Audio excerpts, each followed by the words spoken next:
జనసేనాని పవన్ కళ్యాణ్ కాపు నేతలకు బహిరంగ లేఖ రాశారు. వైసీపీకి ఓటమి కళ్లదిటే కనిపిస్తోందని, అందుకే కొందరు కాపు పెద్దలను రెచ్చగొడుతోందని ఆరోపించారు. నేను గౌరవించే కాపు పెద్దలు నన్ను తిట్టినా దీవెనలుగా భావిస్తానని తెలిపారు. నన్నెంతగా దూషించినా వారికి జనసేన పార్టీ వాకిలి తెరిచే ఉంటుందని పవన్ కళ్యాణ్ స్పష్టం చేశారు.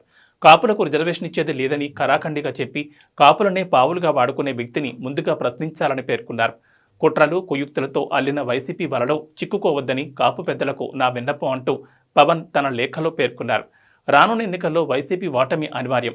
ఏపీ ప్రజలు తాము వైసీపీని సాగనంపుతున్నామని సర్వేల ద్వారా వెల్లడిస్తూనే ఉన్నారు. ఇలాంటి పరిస్థితుల్లో అన్ని సామాజిక వర్గాల్లోనూ నిర్దిష్టమైన శాతం, కాపు సామాజిక వర్గంలో బలమైన శాతం జనసేనకు అండగా ఉండడం వైసీపీ జీర్ణించుకోలేకపోతోంది.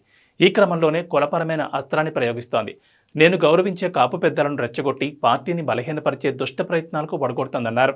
పూరా లోకల్ మీకోసం మా ఛానల్ మీ జిల్లాకు, మీ మండలానికి, మీ గ్రామానికి, మీ ప్రాంతానికి, మీ వీధికి, మీ ఇంటికి, మీ వద్దకి, ఎక్కడికైనా ఎప్పుడైనా మా పూరా లోకల్ ఛానల్ వస్తుంది.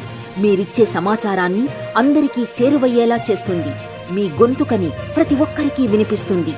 మీకు ఎల్లప్పుడూ అందుబాటులో ఉంటుంది మా పూరా local. Your choice for local voice. పూరా లోకల్.